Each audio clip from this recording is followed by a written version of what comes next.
up? Welcome to Decaf with Taylor and Mark from the Beacon Center of Tennessee. Mark got the best news. We're going to talk about it later. Don't talk about it yet. But Mark got the best news of a lifetime earlier this week. I'm the one that texted it to him. I will Yeah, cut yeah. Actually, I saw it 5 minutes after you, but you are the one who alerted me the news, and I made, I think, 7 or 8 phone calls immediately. I don't even know if I responded to you because I was making. I think I did, but it's like later because I made so many phone calls right away. So we're going to save it. But if you want to know what the best news of Mark's life in the last, how long have you lived in Nashville? 7, 8 years? Almost 9, yeah. Almost 9 years. If you want to know what the best thing that's happened to Mark, his wife aside, the best thing that's happened to Mark since he's lived in Nashville, definitely stick around and we will talk about that in a bit. But for now, let's drop a little teaser for another exciting thing that's coming up before we get into our topics. Mark, you got a big Overcaffeinated coming up next week with someone who I think is so freaking funny. I'm really excited. I'm really excited. So, like, we've had, Overcaffeinated, the whole point of the show is kind of to bring, people in politics, actors, things like that, and just talking about public policy and, talking about fun things. And we've had a lot of politicians, and we found it's just hard to get, celebrities. We got John Rich, which was awesome. But otherwise, a lot of people don't really want to talk about politics or policy, no matter what side they're on. Yeah. But we got somebody who I think is really cool. Not everyone watches the show, but there's a show called I Love a Mama's Boy, which is an insane show of like these moms who are really overbearing and they deal with the girlfriends, and like it's like these guys have a tug of war between their moms and girlfriends, and it's insane. It's very fun to watch. Let me cut in for a second and say Yes. that Mark, watching TLC shows is not something that Kira brought into Mark's life. Mark has always been kind of like what you imagine a stay-at-home mom watching TLC shows, drinking her coffee and watching 90 Day Fiance, having a little beer, a little seltzy, and watching I Love a Mama's Boy. Like TLC is Mark's jam. And so don't say seltzy, but otherwise. But this is kind of a dream come true for you, huh?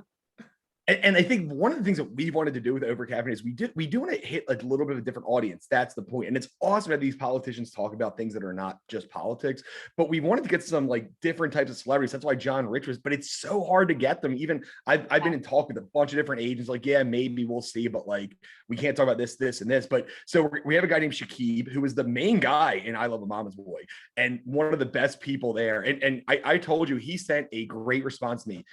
He's kind of got a great story. I believe he's from Afghanistan, and he's kind of got, I think he's just one of the most popular people on that show. And his mom is something else. Layla is something else and his girlfriend is also something else. And season 3 of that is coming in 10 days. So we're going to interview him a few days before season 3 premieres. That's so sick. Which he did. But I sent him an email and we were trying to schedule a time. And he didn't respond for a few days. So I followed up and say, hey, Shakib, like, I just want to see, does next Tuesday work for you? And he's like, sorry, I lost my emails. I'm just like Hillary Clinton. And it was just a very funny email that he sent. And he's an actor too. So I'm very excited. So Shakib Sikander, we're excited to have him, reality star, and very funny. So that'll be next week. That's so exciting. You know what's not so exciting is taxpayer money being spent on stadiums. I'm going to put my head through a wall if we have to keep doing this over and over and over again. And we actually had some news drop earlier this week. Mark, what the heck is going on?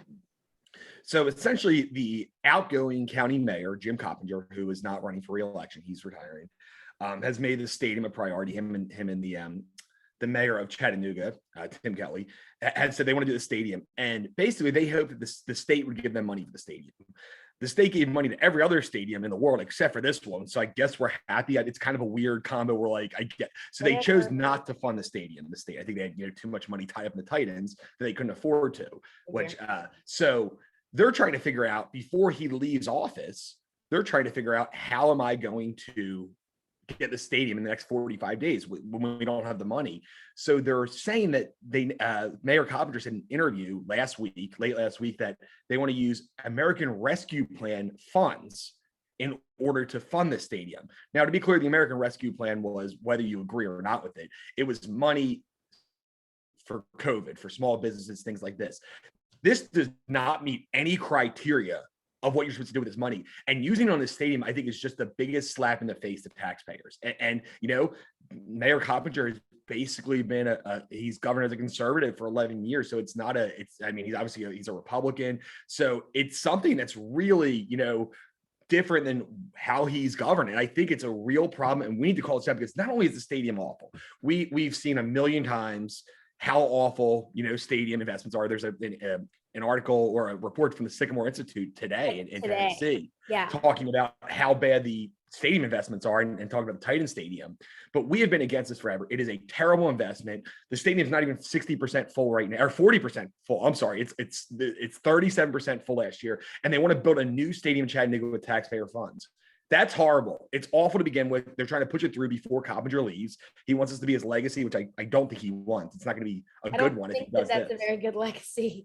But this whole idea is, we hate all of that. All of that's horrible. It's bad investment. It's bad for taxpayers, all that stuff. But then using American Rescue Plan funds, which were specifically set aside for COVID, is just the biggest slap to taxpayers in the world. And that, I mean, it shows you part of the reason why maybe that wasn't a good bill to pass in the first place, if people are using it on things like stadium. And it is.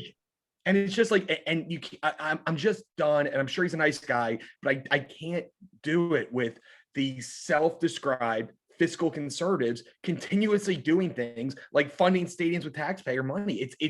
I think it's insane. And on top of that, we have seen a poll. Nobody in Chattanooga wants this. We saw a poll of Republican primary voters that only 20% of them in this last election approved of the stadium, of using taxpayer money for the stadium. So 80% of Republicans either are not sure or don't approve of that. Right. And it's just, this is just it's to help out your millionaire and billionaire friends, to help out Jason Fryer, who we've had some issues with in the past. And it's just, it's a bad deal. And if it goes to vote, it loses. And I just don't like this idea of, let's push this through before I leave office. I don't think it's a good plan. It's definitely sloppy. It's definitely careless. And it's definitely very inconsiderate. Whoa, what's going on the road? It's definitely very inconsiderate to the men and women who were out of jobs and were trying to work hard during the pandemic to provide for their families, to then turn around and use tax dollars or dollars that were supposed to be used to help rescue businesses from pandemic woes. It's so sloppy. So, and it's at a time where people are paying, and we'll talk about this later, but $5 a gallon for gas. You're saying, you know what? Not only do you have all these other struggles in your life, but we want you to pay for a stadium that all these millionaires can afford, choose not to because they want your money. It's a terrible investment for you. That's why they're not paying for it themselves. And it's just at a time where everyone's struggling, inflation, all these gas prices, and then you want to make taxpayers pay for this. It's just, outside of sloppy, it's honestly, it's demeaning, and it's horrible to taxpayers to do that. I love it. I love how candid you are on this. If you live in Chattanooga, Hamilton County, and you have an opinion on this, we want to hear from you. Call us, email us, let us know what you think about this, because not too many. I feel like we're gonna get like a million emails, because again, I want to be clear, nobody wants the stadium. Yeah. Democrats, Republicans. Well, I know one person who does. Okay. Yeah, maybe one. Yeah, Jason Fryer. But he's not a Chattanooga resident anyway. But no. But I mean, like, this is a super unpopular thing. This is not, and they keep, putting this, oh, it's going to be a whole shopping center. It's like, well, let people, I mean, that's the government's job, isn't to create shopping centers either.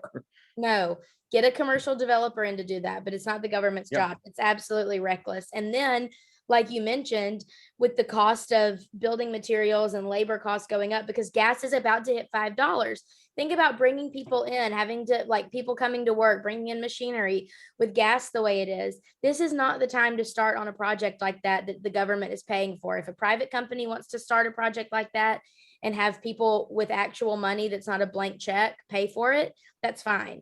But this is not the time. But let's talk about that gas thing for a second. What did you say? Mark said before this call, Mark goes, oil experts said that it's going to hit gas is going to hit $5. I drove to Atlanta yesterday. I'm in Atlanta now for the Braves game. I spent so many dollars on gas yesterday. It made me want to die. So many dollars. I say it all the time. I joke about it all the time, but what is Biden's America? I feel like I'm in Stranger Things. I mean, here's the first thing is, like, yeah, I read this article about, like, I'm like, who are oil experts? Who is somebody like, you know what, I'm an expert on, like, oil. Like, I think it's a crazy title, but they said it's going to go over $5. I think by Tuesday, as the national average was the prediction. And I don't want to make it political, because I do think a lot of this is out of, as much as, I think that we both have agreed, and President Biden's not done a great job on a lot of things. I think he gets a lot of heat for things that are not necessarily his fault, the same way Trump did. Right. I think that the president can only affect so much. And, you know, in my opinion, Biden has done enough bad things. You can focus on that instead of some of the things that maybe are not as much his fault. But the gas prices are insane. And I think we talked about this last week a little bit.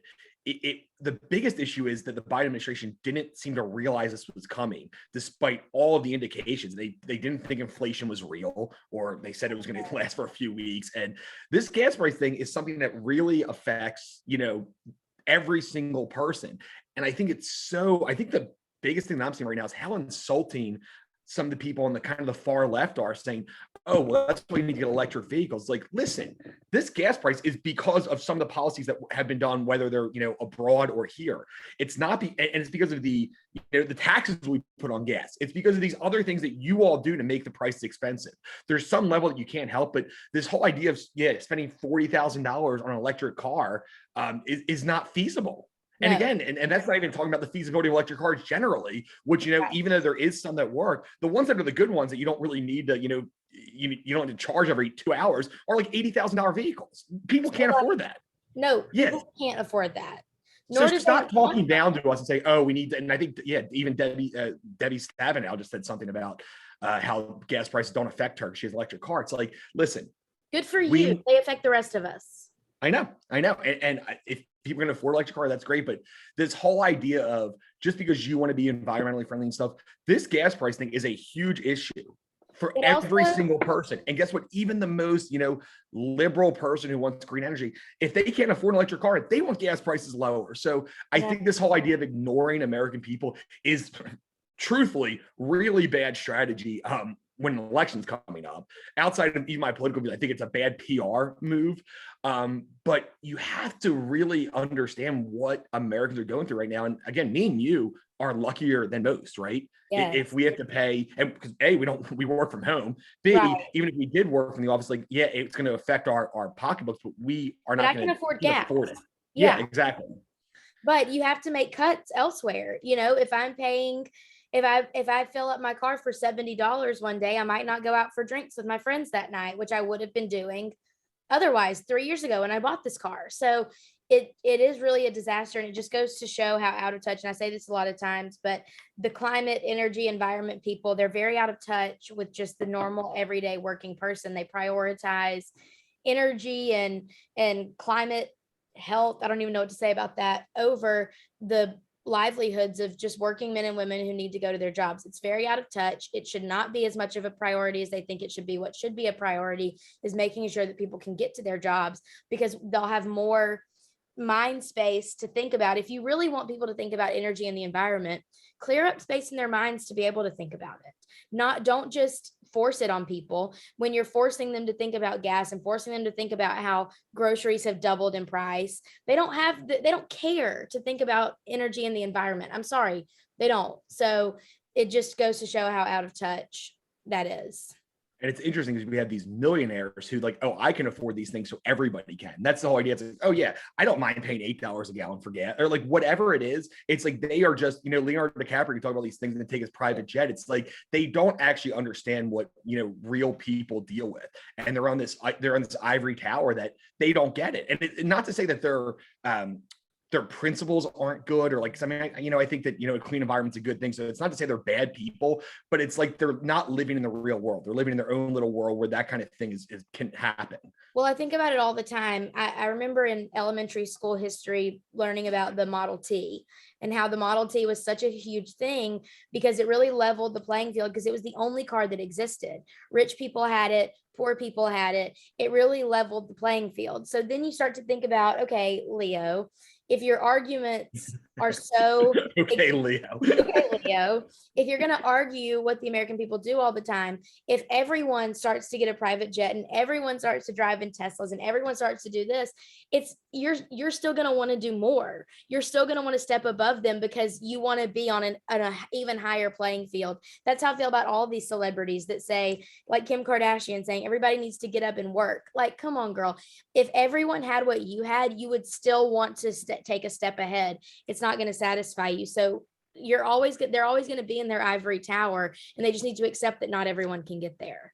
But it's crazy though, even the people in their ivory tower, they want all these things, but they don't really believe in capitalism. So it's impossible for people to have these things. I mean, Leonardo DiCaprio is not a capitalist. So it's like, they're like, oh yeah, we want to do all these things and we want you to be electric cars. Oh yeah, but we also don't believe in like in real economics. So it's like, if everyone did what you suggest in one way, then everyone's gonna be poor and nobody's gonna be able to afford anything. So like, great job. But I want to make one point that you said, because I think it's important. You said you can't go out for drinks with your friends. Like, that's kind of a first world type problem, but it matters. But what about the people who are making $20,000 a year? They can't afford to put food on their table for their kids because of the gas thing. And it's like, it affects everyone differently. It still matters. I'm just saying, like, this is a major issue. And for people who it doesn't matter your political leanings, this affects everybody. And it's this whole idea of the people who are barely getting by now. You're making it so instead of barely getting by, they can't get by because of this gas price. And of course, it's not. I'm very thankful that the increase in gas just means one less glass of wine. I'm so thankful for that. But it brings to the forefront of your mind that, like, if I, who am doing really well, am having to sacrifice a glass of wine, think about how people who aren't doing as well are, what they're having to sacrifice. It's really, really sad. I've never seen Sam's Club so packed. I'm a Sam's Club girl. I've never seen it so packed. Families are in there buying whatever they can buy in bulk. The lines for gas are so long. They were out of gas just the other day because people were going there because it's 20 cents less expensive than the Mapco across the street. It really is. It feels like I was watching this movie called Licorice Pizza. It's a Wes Anderson movie, and it takes place back in the 70s when gas was scarce and there were lines in LA just down the street of people not being able to get gas. And it looks like that. I mean, it really is kind of a scary, weird time. I feel like we're seeing a lot of movie references come to life simply because of bad leadership and poor planning from our leaders. Yeah, and I mean, there's other external factors like wars, but it's not. I feel like we need to be honest about it and to say there's a lot of different factors. Some things we can affect, some things we can't, but it's a big issue. And as a secondary thing, I just joined Sam's Club. Their pizza is so good. I know. I got a pepperoni pizza. It's the biggest slice I've ever seen, and it's so good. And like, I don't understand. I'm not into hot dogs, but is all their food good?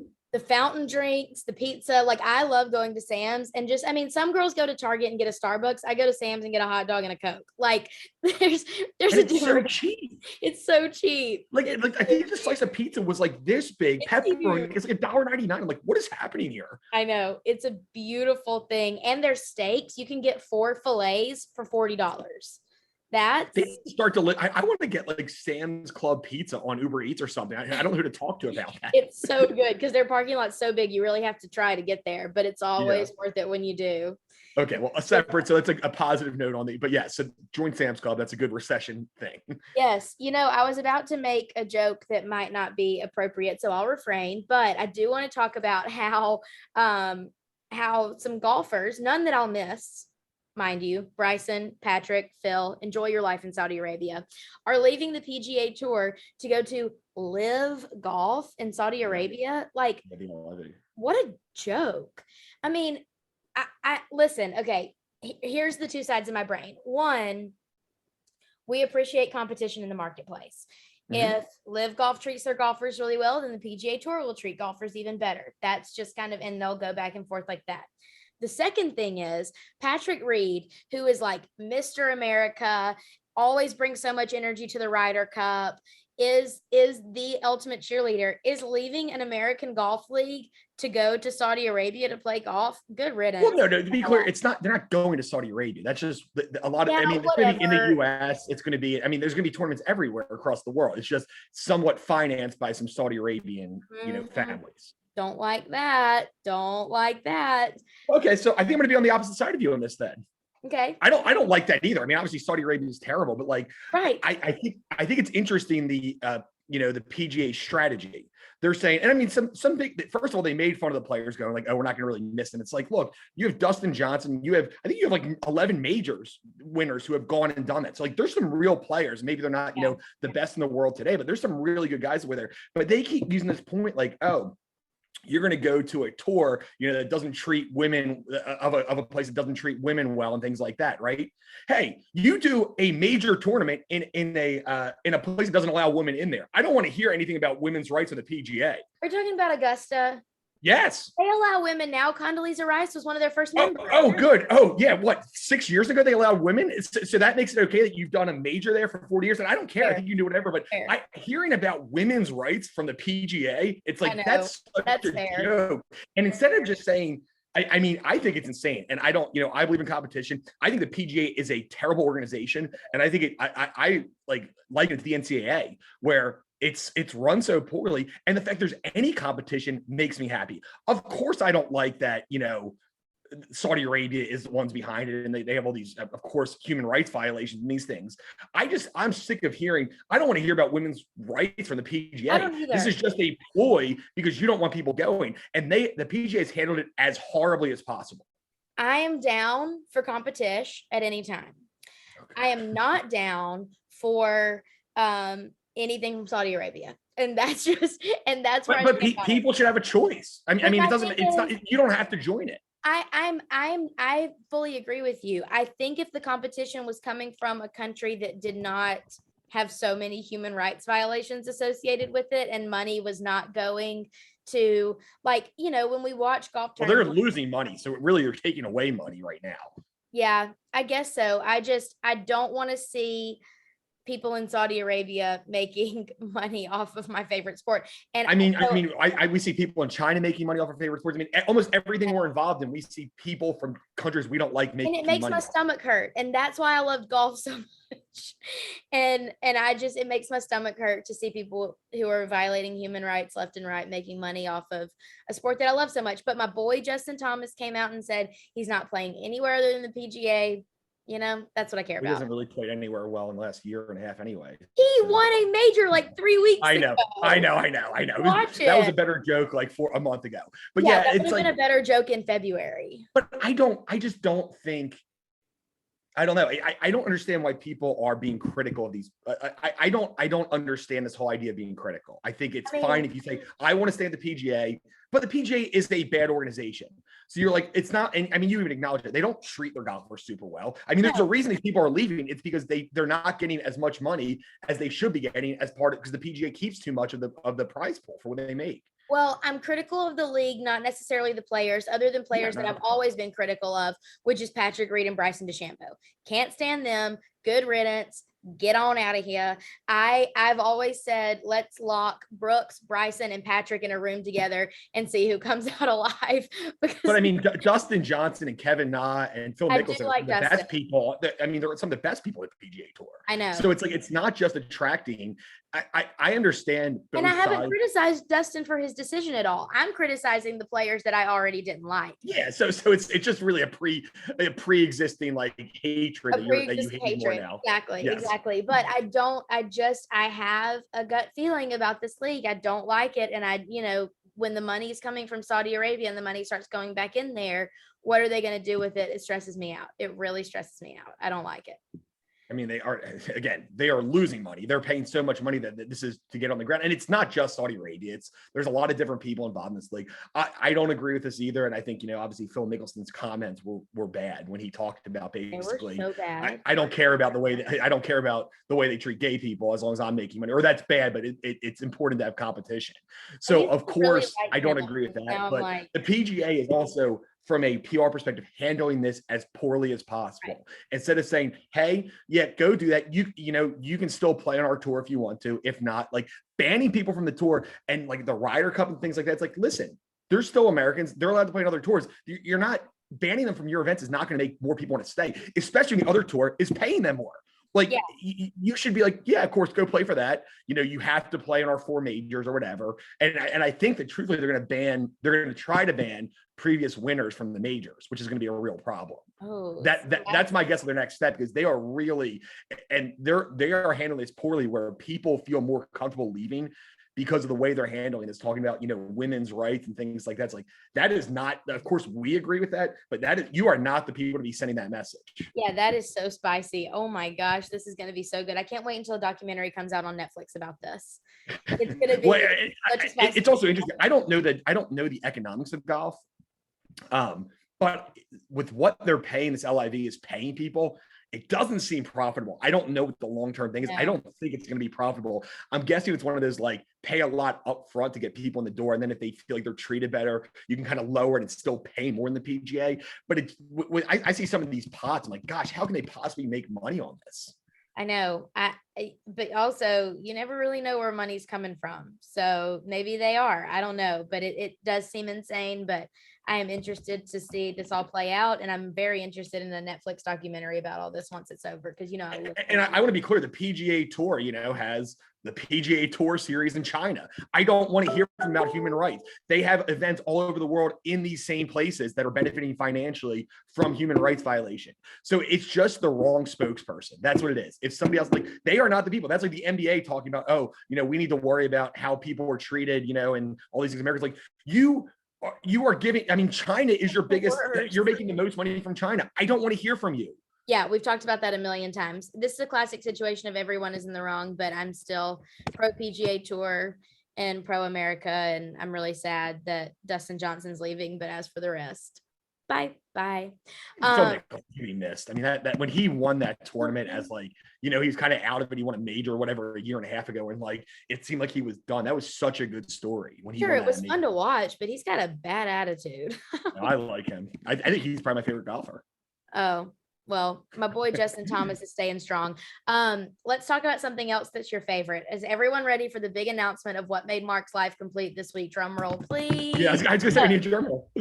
So WaWa, the Pennsylvania-based Northeastern, incredible convenience store gas station. Well, no, it's convenience store first, gas station second. Because here's the fact: not all WaWas have gas.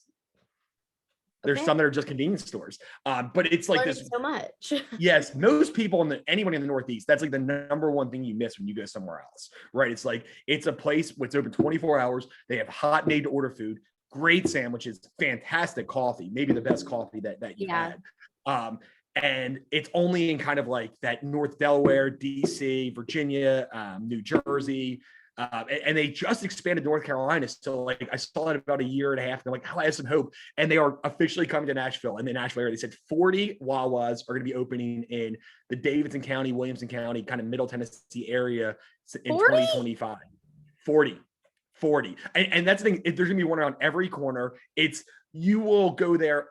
Everybody who doesn't know about WaWa will go there at least once a day. That is kind of thing. You just go there every day. You brought me back that coffee from WaWa when you went home one time, and it was so good. Do they have like frequent flyer punch cards, or like I get pilot rewards now because I'm a pilot gas station girl. Oh God, you won't be anymore. I know, but I always, for the options that I have, I always feel safe in a pilot. The bathrooms are clean. Their coffee is good. I'm a big pilot girl, but I'm willing to be convinced that you don't have. You'll go there once and you'll be convinced. I like Pilot. I think Pilot's probably the best of the. Like, I like QT the best. There's only like two of them here. Yeah. So Pilot is the best of the normal gas stations here. It's not even close. The made to order food, like the hoagies, are fantastic. I can get a Sammy at WaWa. Oh yeah, it's made to order. Yeah, it's 24 hours, and they have an entire menu, and it's better than anything you get. Like, they have real. If I can get a turkey sandwich and a cup of coffee in the same place, I'm going to be so pleased. You can get like turkey sandwich done 10 different ways there. Their meatball sandwiches are fantastic. They have good mozzarella. Their breakfast sandwiches, they have this pepperoni and cheese, which doesn't sound good melted, and it's like one of the best bagel sandwiches you'll have. That's like a pizza bagel. Yeah, except there's no sauce, but yeah.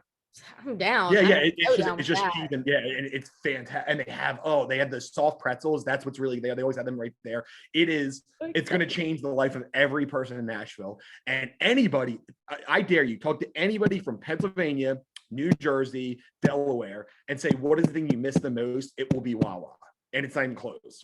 I'm down. I'm so excited. I can't wait. You're going to love it. And thank you for sharing that news. It is there's just nowhere to get, like, because if you don't want to have fast food and you want like a quality fast meal, And it's, oh man, the coffee, and it's like all these different types of coffee. Their pumpkin coffee at Halloween is fantastic. In your pumpkin coffee.